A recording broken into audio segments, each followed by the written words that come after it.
Welcome back to the #1 home improvement YouTube channel in the entire world. Today, I'm going to be testing how heat affects quartz countertops. Over here, we have one of the most expensive types of quartz countertops. This is Cambria, and this one here is a mid-grade.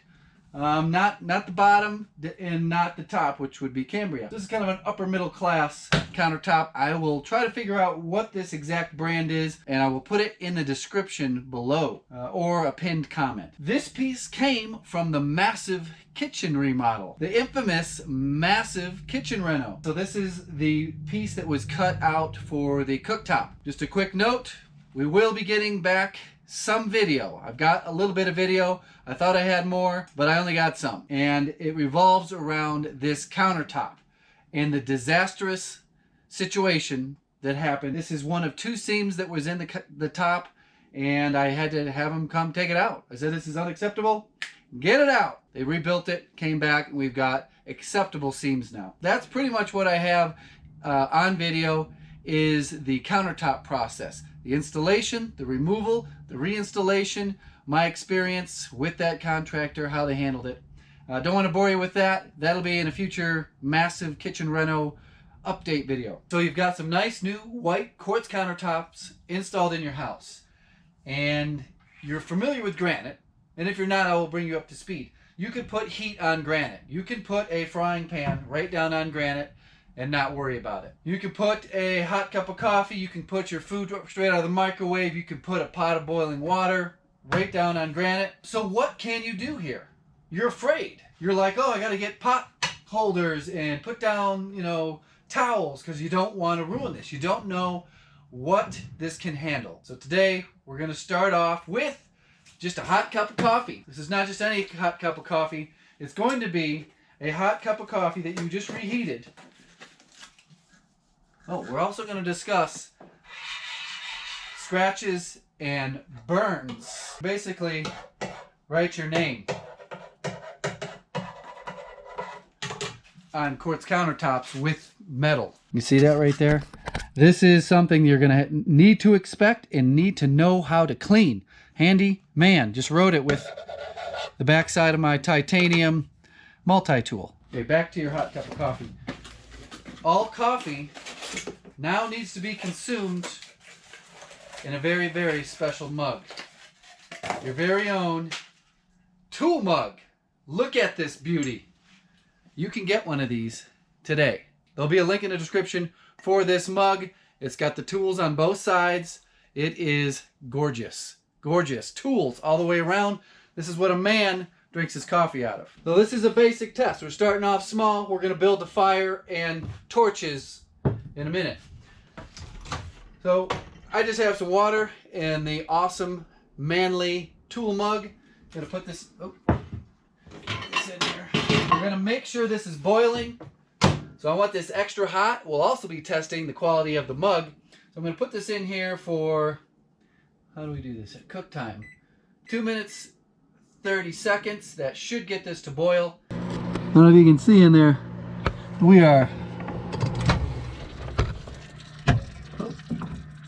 We're bubbling away. We have hot coffee. It was just boiling. The mug handled it beautifully, by the way. So we're gonna leave that sit there. You can see the steam coming off of it. So want to see? We're gonna leave it there. Okay, the cup of coffee is still steaming over there. What I'm going to do is get some more mass and a little bit different source of heat. I'm going to boil some water in this pot. I got a, now we're going to leave it there. Oh yeah. So I'm going to get this one going, and then I want, I think the final one is going to be just a hot pan, like if you were cooking bacon on here. And it'll cool fast or release its heat. I don't know. But we're going to have this baby heated up so that it makes spit bubble. And this one here.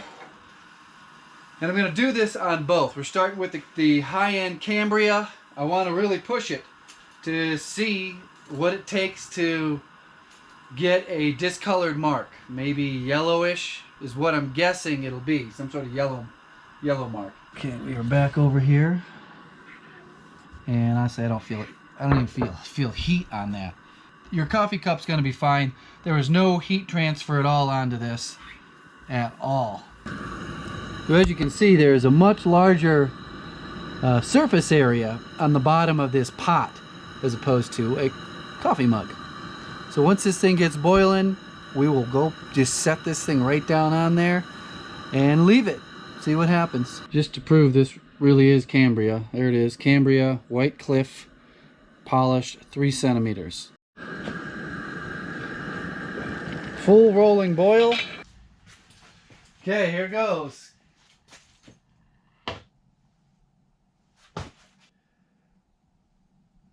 Stops boiling, obviously. Still see the steam coming off. I'm going to leave that there and now move the dry frying pan onto the flame, get that heated up. Now this is something I can't figure out what the temperature is going to be. So it's going to be pretty darn hot until spit sizzles. I don't want this coming out glowing. Of course, if you put glowing hot metal on anything, it's going to burn it.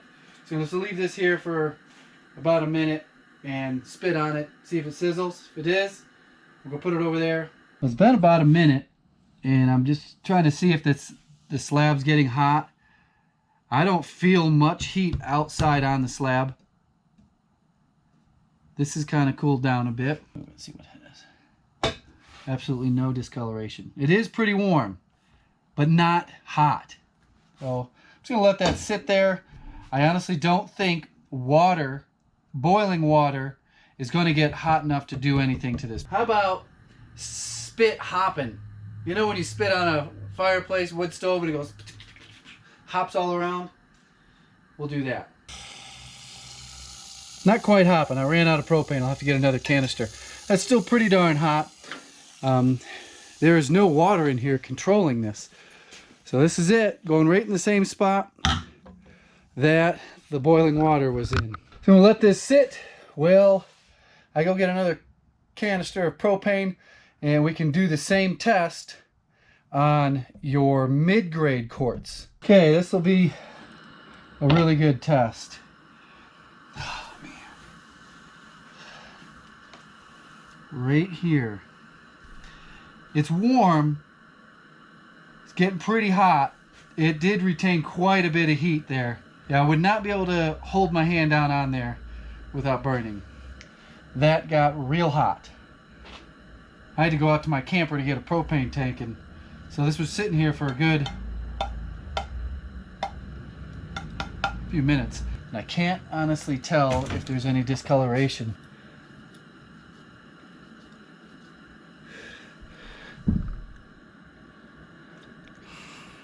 I don't think I see anything. What I'm looking for is any sort of yellowing or slight browning on that. It's still pretty hot. That pan was hot.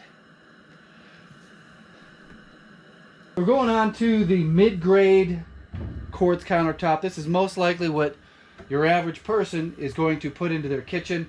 I'm going to skip the coffee cup one because this thing just didn't transfer hardly any heat into the first test. We've got boiling water.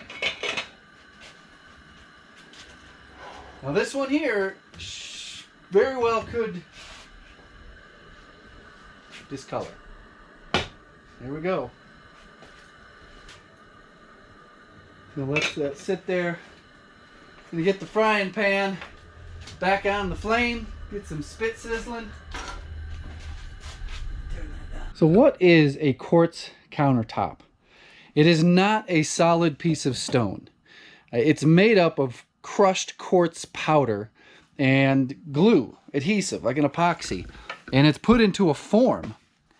And this is kind of a close-up of the edge of your average one.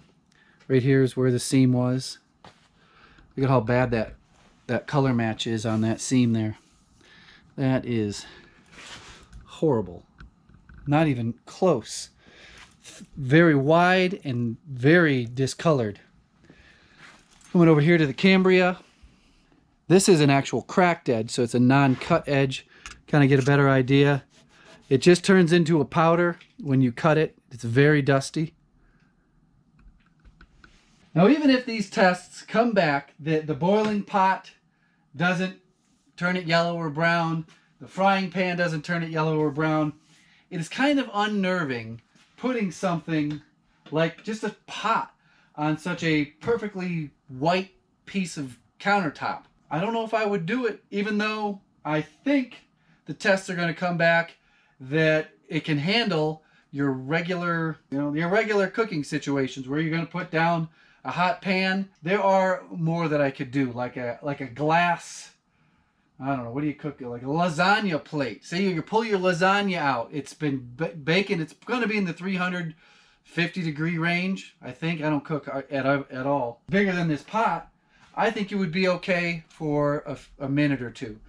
This has been down here for at least 3 minutes now. I'm going to go spit on the frying pan and see what we got. Still not spit hopping, just spit sizzling. Okay, it's been on there 3 or 4 minutes. The only thing we have are some scratches.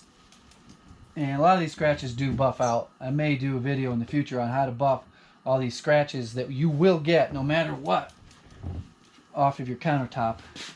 So as far as the yellowing or discoloration, nothing. And the heat transfer was pretty minimal. That is very hot now. That's starting to burn my hand. Probably going to do us in.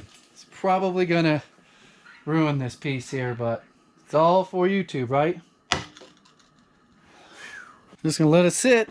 I have a strong feeling there's going to be a brown or yellow spot underneath that. I'm going to leave it there for 2 minutes, 3 minutes. So as I'm just waiting here, I'm thinking of other cooking scenarios that you would put hot food on your countertop. A bowl of soup, reheating leftovers. I think you will be 100% safe putting those right down onto your countertop. I think it's when you get up into the big cooking dishes that have been baking for, like an hour, and then you set it down on there and you leave it there, and that heat can really start soaking in. That's where you might have an issue. So our pan is cooled down, will no longer sizzle spit. And all we have, there's quite a bit of heat in there. Whoo! Yep, lots of heat. There are some scratches from the underneath side of this. And they're not scratches, they're marks, I should say, because you're not actually scratching and removing material. They're just easily marked up. Yeah, that's pretty darn hot. I'm going to clean this off. See if I can buff out some of these scratches here. We'll focus in on this area. I'll show you what I mean by those scratches. So right here, it's hard for the camera to pick up white without messing with white balance and stuff like that. But right here is some scratches where I was kind of scratching it earlier, write my name in it. But no discoloration other than my dirty hands as far as yellowing, browning.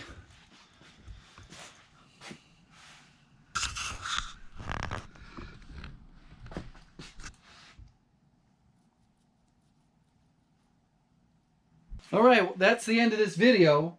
I think I am going to do more videos out using these countertops here as far as the scratches go.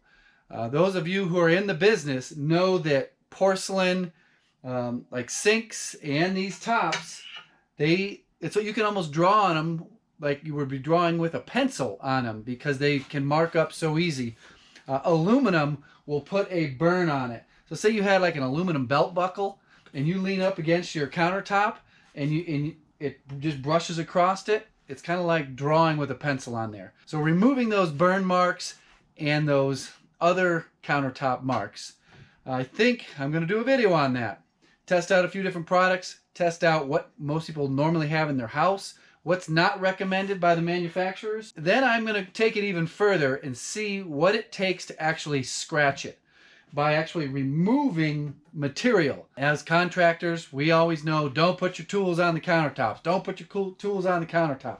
Anybody sees you with your tools on the countertop, they lose their mind. So I'm going to, maybe put some wrenches on here, a hammer on here, slide them around, and see if it actually scratches, see if it mars, and see how to clean it off. Because I've done it many times. I used to have a titanium watch. Well, I'd have to remember to take it off before I worked on anything that was ceramic, like even a toilet bowl. a titanium watch band will draw right on it like a pencil. Don't forget to go get yourself a man mug with your tools on it. The handyman.store.